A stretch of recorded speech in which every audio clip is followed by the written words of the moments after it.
السلام علیکم. ہمارے چینل بیا اور مالا پر خوش آمدید. اگر آپ ہمارے اس چینل پر پہلی دفعہ آئے ہیں یا آپ نے ابھی تک سبسکرائب نہیں کیا تو بیا اور مالا کو سبسکرائب کرنا اور بیل آئیکن پریس کرنا ہرگز نہ بھولیں. اور کہانی پسند آئے تو لائک، کمنٹ اور شیئر کریں. وہ پورے 1 ماہ بعد پاکستان واپس آئی تھی. بچوں سے ملنے کی خوشی ان کے چہرے سے ظاہر ہو رہی تھی. لیکن جب وہ سامان کلیئر کرا کے ایئرپورٹ کی عمارت سے باہر آئیں تو سامنے ریلنگ پر صرف سائم ہی نظر آیا. انہوں نے چاروں اور نظر دوڑائی لیکن گھر سے سائم کے علاوہ اور کوئی نہیں آیا ہوا تھا. انہیں کسی انہونی کا احساس ہوا. گھر میں سب خیریت ہے نا؟ انہوں نے سائم کے قریب آ کے دھڑکتے دل سے پوچھا. کل رات اصغر کا انتقال ہو گیا. سائم کا لہجہ اور آنکھیں بھیگی ہوئی تھیں. انا للہ و انا الیہ راجعون. انہوں نے یہ کلمہ دہرایا اور خاموش ہو گئی. انہیں لگا جیسے پوچھنے کے لیے کچھ باقی نہیں رہا. سائم نے ان کے ہاتھ سے ٹرالی لی، گاڑی میں ان کا سامان رکھا. وہ اگلی سیٹ پر بیٹھ گئیں. وہ بہت کچھ پوچھنا چاہ رہی تھی لیکن الفاظ ان کا ساتھ نہیں دے رہے تھے. کیا آپریشن نہیں ہوا؟ آدھے راستے میں پہنچ کے بالآخر انہوں نے یہ پوچھا. آپریشن تو ہوا تھا لیکن بہت دیر ہو گئی تھی. ٹیومر پورے دماغ میں پھیل چکا تھا. اتنی جلدی؟ ٹیومر اتنی جلدی تو نہیں پھیلتا. انہوں نے نہ جانے کیوں یہ جملہ کہا تھا. ٹیومر کی مختلف قسمیں ہوتی ہیں. اس کا بہت تیزی سے پھیل رہا تھا. سائم نے گاڑی چلاتے ہوئے بتایا. بھائی جان کیسے ہیں؟ انہوں نے اپنے جیٹ کے بارے میں پوچھا جو اصغر کے باپ تھے. ان پہ تو غم کا پہاڑ ٹوٹ پڑا. ان کی تو حالت ہی نہیں دیکھی جا رہی. اس کے دل کا دکھ اس کے لہجے میں سمٹ آیا. خدا نے اس عمر میں ان کا بڑا سخت امتحان لیا ہے، انہوں نے دکھی دل سے کہا. خدا نے یا اس کے بندوں نے؟ سامنے بڑا عجیب سا جملہ کہا. ایسے نہیں کہتے. زندگی اور موت اللہ کے ہاتھ میں ہے. بندہ تو بہت مجبور ہے، اس کے پاس تو کچھ بھی نہیں. وہ اس عمر میں بہت زیادہ مذہبی ہو گئی تھیں اور سارا وقت اللہ کو یاد کرتے ہوئے گزارتی تھیں. شکر ہے اللہ کے ہاتھ میں ہے. اگر انسان کے ہاتھ میں ہوتا تو اس زمین پہ صرف طاقتور ہی زندہ رہتے. سائم کے لہجے کی تلخی سے انہیں اندازہ ہو رہا تھا کہ وہ اس وقت کیا سوچ رہا ہے. سائم ان کا داماد ہی نہیں، ان کی نند کا بیٹا بھی تھا. خاندان کی ہر اچھی بری بات سے اچھی طرح باخبر. اس نے بھی باقی رشتہ داروں کی طرح ان کو بہت سمجھایا تھا. میں نے بھائی جان سے کتنا کہا تھا کہ دیر نہ کریں، فوراً آپریشن کرا لیں، لیکن ان لوگوں کی عادت کا تو تمہیں پتہ ہی ہے. ہر کام میں اتنا سوچ بچار کرتے ہیں کہ وقت ہی نکل جاتا ہے. اگر فوراً آپریشن کراتے تو یہ نوبت نہ آتی شاید. فوراً آپریشن کرانے کے لیے کم از کم 6 لاکھ کی ضرورت تھی. سائم نے گاڑی چلاتے ہوئے طنز کا تیر برسایا. سرکاری اسپتال میں اتنا خرچہ نہیں ہوتا. میں نے بھابھی کو سمجھایا تھا کہ اگر پیسوں کا انتظام نہیں ہو رہا تو اسے سول اسپتال میں لے جا کر دکھائیں. وہاں میری دوست کی بہو ہوتی ہے، میں اس سے بات کر لیتی. حسب معمول وہ اس وقت بھی اپنے آپ کو میں اور میری سے باز نہ رکھ سکی. سول اسپتال، وہیں تو اس کا علاج ہو رہا تھا. جب بھی تو ٹیومر اتنا بڑھ گیا. اگر کیسر زبردستی پرائیویٹ اسپتال میں لے جاتا تو یہ تشخیص ہی نہ ہو پاتی کہ اصل بیماری کیا ہے. سائم نے گاڑی گھر کے سامنے روکتے ہوئے جواب دیا. گھر آ گیا تھا. گھر میں سب نے ان کا استقبال کیا لیکن سارے ماحول پر اداسی کی کیفیت چھائی ہوئی تھی. ہم لوگ تو رات 12 بجے تایا جان کے گھر سے واپس آئے تھے. بڑا برا حال ہے. گھر میں بیٹھنے کی جگہ تک نہیں. ایسی غربت ہے کہ دل لرزنے لگتا ہے. ان کی بڑی بہو نے ہمدردی کے پردے میں ایک اور تیر چلایا. کیا کہیں، بھائی جان نے ساری زندگی نہ خود کچھ کیا نہ اولاد کو کسی قابل بنایا. انہوں نے 100 دفعہ کا دہرایا جملہ پھر سے دہرایا اور یہ جملہ سنتے ہی سائم کے چہرے پہ عجیب سی مسکراہٹ نمودار ہو گئی. بھائی جان کا اصل نام حامد تھا. اپنے 6 بہن بھائیوں میں سب سے بڑے تھے. ان سے چھوٹی 3 بہنیں اور 2 بھائی تھے. باپ ایک اخبار میں رائٹر تھے. سارا دن کتابت کرتے رہتے اور زندگی کی گاڑی کو چلانے کی کوشش کرتے. حامد بڑے بھی تھے اور حساس بھی. بڑی اولاد بہت جلد بڑی ہو جاتی ہے. اس کا بچپن بڑی جلدی رخصت ہو جاتا ہے اور خاص طور پہ متوسط طبقے کے بڑے بچے ماں باپ کے ساتھ مل کر چھوٹے بہن بھائی کی پرورش کی ذمہ داری کا بوجھ بھی برابر سے بانٹتے ہیں. حامد نے بھی میٹرک کرنے کے فوراً بعد دوڑ دھوپ کر کے ایک سرکاری نوکری تلاش کی جہاں وہ سپروائزر کی حیثیت سے بھرتی ہو گئے۔ وہ 5ویں اسکیل میں بھرتی ہوئے تھے لیکن ان سے ہر قسم کا کام لیا جاتا تھا۔ اگر چپراسی چھٹی پہ ہوتا تو وہ اس کی ڈیوٹی بھی دیتے، نائب قاصد نہ ہوتا تو نائب قاصد بن جاتے۔ لیکن اس سرکاری نوکری سے انہیں یہ فائدہ ہوا کہ بہت دوڑ دھوپ اور سفارشوں کے بعد انہیں ٹوٹا پھوٹا سرکاری کوارٹر مل گیا اور کرائے کے گھر سے ان کے ماں باپ کی جان چھوٹ گئی۔ جہانگیر روڈ پہ بنے ہوئے 2 کمروں کے سرکاری گھر کو ان سب بہن بھائیوں نے بڑی محنت سے سجایا اور سنوارا تھا۔ اس کوارٹر میں کمرے تو 2 ہی تھے لیکن کمروں کے بالکل سامنے ایک برآمدہ بھی تھا۔ برآمدے کے سامنے ہری لکڑی کی جعفری لگی ہوئی تھی اور پیچھے پکا صحن تھا جس میں امرود کا درخت لگا تھا۔ حامد صاحب کی سرکاری نوکری تھی، وہ 3 بجے گھر آ جاتے تھے، گھر آ کے کھانا کھاتے، 2 گھنٹے آرام کرتے، پھر شام 5 بجے سے رات 11 بجے تک ایک جوتوں کی دکان پر بحیثیت سیلز مین کام کرتے۔ ان کی دن رات کی محنت کی وجہ سے گھر کے حالات میں خاصی بہتری آ گئی تھی۔ اماں نے چھوٹی چھوٹی کمیٹیاں ڈال کر بیٹیوں کا جہیز تیار کرنا شروع کر دیا تھا۔ بھائیوں کے اسکول کالج کی فیسیں وقت پہ جانے لگی۔ ابا بھی ان کی طرح کولو کے بیل بنے کام کرتے رہے۔ صبح وہ اخبار کے دفتر جاتے اور شام کو ایک رسالے کے دفتر میں کام کرتے۔ کتابت کرتے کرتے ان کے انگوٹھے اور انگلیوں کی ساخت ہی بدل گئی تھی۔ ان کے ہاتھ کی انگلیاں نارمل نہیں لگتی تھیں، انگوٹھے اور شہادت کی انگلی کی پورے سخت ہو کے سیاہ ہو گئی تھی۔ کبھی کبھار ان کی انگلیوں میں شدید درد اٹھتا لیکن وہ ڈر کے مارے ڈاکٹر کے پاس بھی نہ جاتے کہ کہیں ڈاکٹر انہیں آرام کا مشورہ نہ دے دے۔ ان کی زندگی میں آرام نام کی عیاشی کا تصور ہی نہیں تھا۔ اماں نے جب بڑی بیٹی طاہرہ کا جہیز تیار کر لیا تو قسمت سے رشتہ بھی آ گیا۔ لڑکے نے BA کیا ہوا تھا اور حامد کے ہی دفتر میں کلرک تھا۔ اماں کو لڑکے کی سب سے بڑی خوبی یہ لگی کہ لڑکا ماں باپ کا اکلوتا بیٹا تھا، بہن بھائیوں کا جنجال نہیں تھا۔ اماں نے فوراً ہاں کر دی۔ طاہرہ شادی ہو کر سسرال پہنچی تو معلوم ہوا کہ لڑکا تو اکلوتا ہے لیکن مکمل طور پہ ماں کے قابو میں ہے۔ ماں دن کہتی ہے تو وہ بھی دن کہتا ہے اور ماں رات کہے تو وہ بھی دن کو رات کہتا ہے، اور ماں کی حکم عدولی کا اس کی لغت میں کوئی تصور ہی نہیں تھا۔ کتنی دفعہ ایسا ہوا کہ طاہرہ شام کو اماں کے گھر جانے کے لیے تیار ہوئی اور ساس کے سر میں درد اٹھا۔ پورے گھر میں ساس کا کنٹرول تھا۔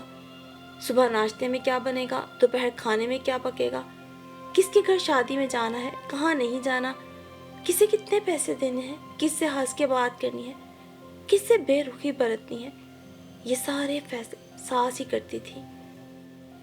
طاہرہ کا کام تھا کہ وہ صرف ساس کا حکم مانے۔ دیکھنے والے تو طاہرہ کی قسمت پہ رشک کرتے اور طاہرہ اس وقت کو کوستی تھی جب اس نے نکاح نامے پہ دستخط کر کے سارے اختیارات ساس کو سونپ دیے تھے۔ اماں کو طاہرہ کی مصیبتوں پہ بڑا دکھ ہوتا۔ وہ اس کا ازالہ کرنے کے لیے اکثر بیٹی، داماد، نواسے نواسیوں کو گھر پہ بلا لیتی اور اس اضافی خرچے کا بوجھ بھی حامد کو ہی اٹھانا پڑتا۔ طاہرہ کی شادی کے سال بھر بعد ہی صابرہ کا رشتہ آ گیا۔ اس دفعہ لڑکا اکلوتا نہیں تھا، اس کی 4 بہنیں اور ایک بھائی تھا، لیکن سب شادی شدہ تھے۔ احمد سب سے چھوٹا اور سب گھر والوں کی بے توجہی کا شکار بچہ تھا۔ اماں خوش تھی کہ احمد کو گھر والے تو پوچھتے نہیں، تو اسے سسرال میں توجہ ملے گی تو یہ سسرال کا ہی ہو کے رہ جائے گا، اور واقعی وہ سسرال ہی کا ہو کے رہ گیا۔ ہفتے کے 7 دن صابرہ اور احمد اماں کے گھر میں رہتے۔ صابرہ اسکول میں پڑھاتی تھی، وہ اسکول سے اماں کے گھر آ جاتی، دوپہر بھر آرام کرتی، رات کو احمد آتے تو دونوں کھانا کھا کے اپنے گھر جاتے۔ اماں کا دل بیٹی اور داماد کو کھاتا پیتا دیکھ کے شاد ہوتا۔ پھر جب صابرہ سے چھوٹی یسریٰ کی بھی شادی ہو گئی اور وہ رخصت ہو کر حیدرآباد چلی گئی تو اماں کو حامد کی شادی کا خیال آیا، جن کی عمر 30 سے کچھ سال آگے بڑھ گئی تھی۔ حامد کے لیے انہوں نے اپنے دیور کی لڑکی کو پسند کیا جس کا رنگ سیاہی کی حد تک سانولا تھا، لیکن عادات اور اتوار میں وہ بالکل اللہ میاں کی گائے تھی۔ وہ حامد سے 14-15 سال چھوٹی تھی اور دبلی پتلی ہونے کی وجہ سے ان کے سامنے بالکل بچی لگتی تھی۔ شادی کے چند سالوں بعد ہی ان کا گھر بچوں سے بھر گیا۔ دونوں چھوٹے بھائی پڑھ لکھ کے فارغ ہو گئے۔ اماں نے ان کی شادیاں کر کے انہیں الگ کر دیا اور خود حامد کے ساتھ رہنے لگی۔ حامد سے چھوٹے ساجد نے بینک جوائن کر لیا تھا۔ اور ساجد سے چھوٹے زاہد نے مرچنٹ نیوی میں ملازمت کر کے خوب پیسہ کمایا۔ حامد کو ہمیشہ اس بات پہ فخر رہا کہ انہوں نے 16 سال کی عمر سے ہی ماں باپ کا ہاتھ بٹانا شروع کر دیا تھا۔ وہ اسی بات پر بہت خوش ہوتے کہ ان کی محنت کی وجہ سے ان کے بہن بھائی اچھی اور خوشحال زندگی گزار رہے ہیں۔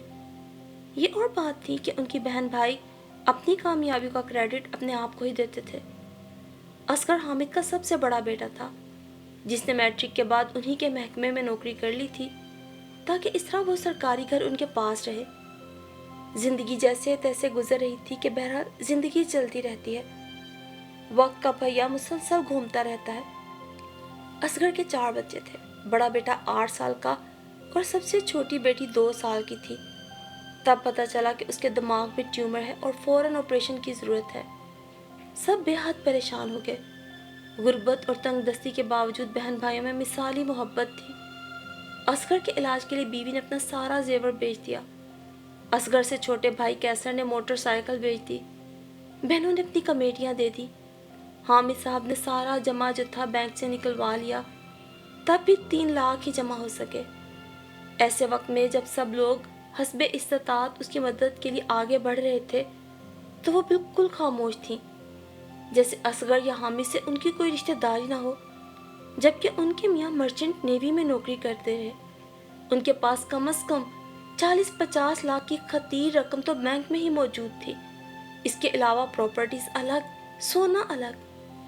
حامد 2-3 بار ان کے پاس آئے۔ وہ غریب ضرور تھے لیکن قیامت کے خوددار تھے۔ بیٹے کی بیماری کا ذکر تو کیا لیکن پیسے مانگنے کی ہمت نہ ہوئی، جبکہ ان کا چھوٹا بیٹا مسلسل ان کے پیچھے پڑا رہتا تھا کہ وہ چچی جان سے کچھ رقم قرض کے طور پہ لے لیں۔ بابا صرف 2 لاکھ کی تو بات ہے، آپ چچی جان سے بات تو کریں۔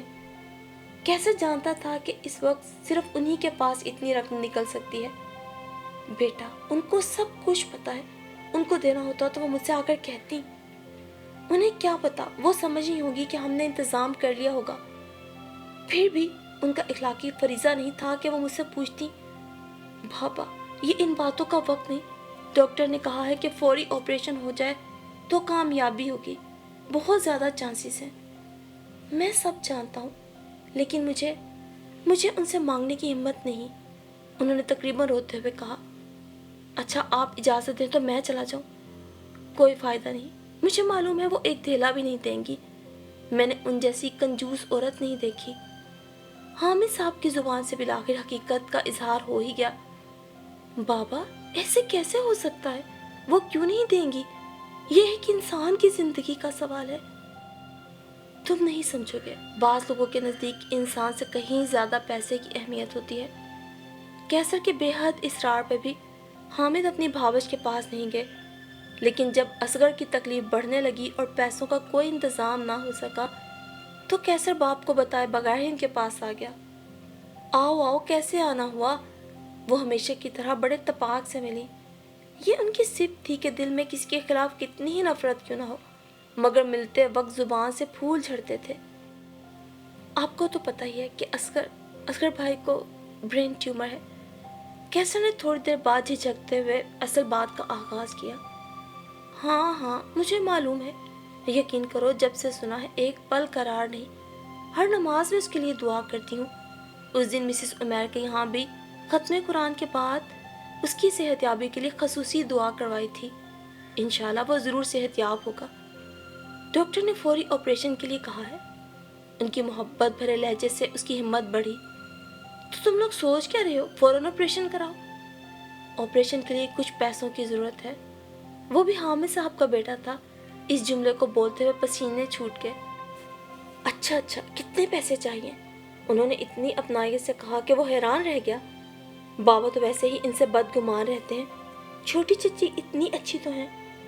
ڈاکٹر نے 6 لاکھ کا خرچہ بتایا، جس میں سے تقریباً 4 لاکھ تو ہم نے جمع کر لیے ہیں، 2 لاکھ کا بندوبست نہیں ہو پا رہا۔ اس نے ہمت کر کے جلدی اپنا مدعا بیان کیا۔ 2 لاکھ؟ ان کا منہ کھلے کا کھلا رہ گیا، جبکہ ان کے بینک اکاؤنٹ میں اس وقت بھی کم از کم 25-30 یا شاید 40 لاکھ کے قریب موجود تھے۔ جی 2 لاکھ، اگر فوری بندوبست ہو جائے تو بھائی کی جان بچ سکتی ہے۔ اس نے بڑی امیدوں سے چچی کی طرف دیکھا۔ ان کے دونوں بیٹے امریکہ میں تھے، 2 بیٹیوں کی شادی ہو چکی تھی۔ ہاں ہاں ہاں ٹھیک ہے، میں پوری کوشش کروں گی، تم فکر نہ کرو، انہوں نے بھرپور انداز میں کیسر کو تسلی دی۔ پھر میں دوبارہ کب آؤں؟ اس نے بڑی امید سے سوال کیا۔ بیٹا میں 1-2 دن میں فون کر کے تمہیں بتا دوں گی۔ چچی جان، ہم آپ کا یہ احسان زندگی بھر نہیں اتار سکیں گے۔ اس کی آنکھوں سے آنسو بہ رہے تھے۔ بیٹا اس میں احسان کی کیا بات ہے؟ اصغر میرا بھی بچہ ہے، اسے میں نے گودوں میں کھلایا ہے، خدا اس کی عمر دراز کرے، اسے صحت دے۔ یہ کہتے کہتے ان کی آنکھیں بھر آئیں۔ کیسر خوشی خوشی گھر آ گیا، باپ کو ساری بات سے آگاہ کیا۔ حامد صاحب کی آنکھوں میں بھی زندگی کی جوت جگمگانے لگی۔ صفیہ سے مجھے امید نہیں تھی، ہو سکتا ہے اب اسے عقل آ گئی ہو، ورنہ تو وہ ان لوگوں میں سے ہے جو اپنا بخار بھی کسی کو نہ دے۔ حامد صاحب بہت دنوں بعد کھل کے باتیں کر رہے تھے۔ اور پھر 2 دن بعد کیسر ان کے گھر پہنچا تو انہوں نے 10,000 کی خطیر رقم اس کے ہاتھ میں تھمائی۔ بس بیٹا فی الحال تو یہ انتظام ہو سکا، میں خود اگلے ماہ عمرے اور زیارتوں کے لیے جا رہی ہوں، وہاں جا کر میں اپنے بچے کے لیے دل کھول کے دعائیں کروں گی۔ مجھے یقین ہے اس کے گھر میں جا کر جو دعا مانگی جائے وہ ضرور قبول ہوتی ہے۔ چچی جان آپ تو کئی دفعہ عمرہ کر چکی ہیں، کیسر نے 10,000 کی رقم لیتے ہوئے کانپتی ہوئی آواز میں پوچھا۔ ہاں بیٹا بس بلاوے کی بات ہے، 5 دفعہ عمرہ کیا ہے، حج کیا ہے، 3 دفعہ ایران، عراق، شام کی زیارتیں کر چکی ہوں۔ اس کے باوجود اب بھی وہ جو کہنا چاہ رہا تھا کہہ نہیں سکا۔ یہ تو اس مالک کا کرم ہے جو مجھ گناہ گار کو ہر دفعہ اپنے در پہ بلا لیتا ہے۔ اچھا ٹھیک ہے میں چلتا ہوں، آپ بھائی کے لیے۔ وہ جملہ پورا نہ کر سکا۔ کیسر کمرے سے باہر نکل رہا تھا کہ چچی جان کسی سے فون پہ باتیں کرنے لگی۔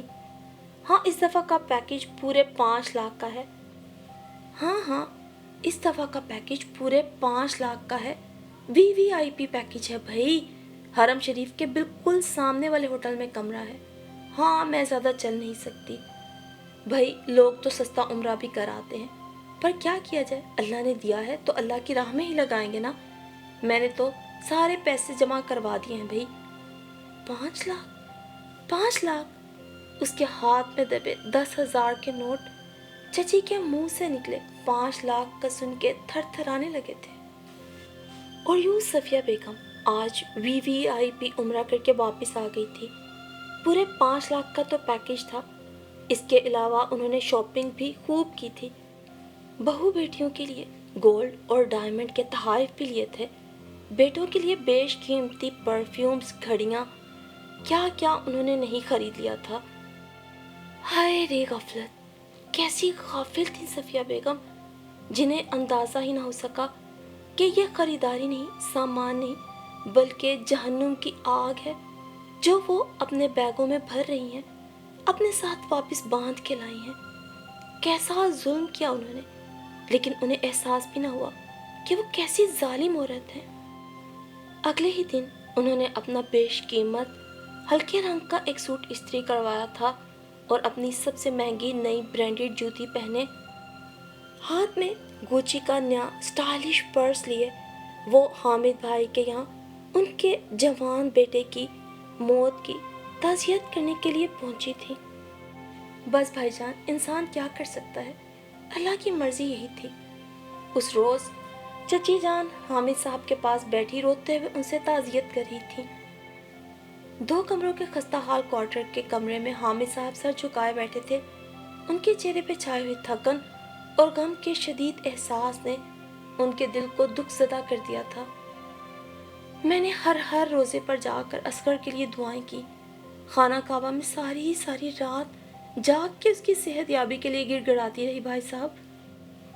بس جی اس کا وقت آ گیا تھا، اسی لیے ساری دعائیں بے اثر رہیں۔ بھائی جان آپ صبر کریں، انہوں نے بڑے نپے تلے الفاظ میں انہیں تسلی دی۔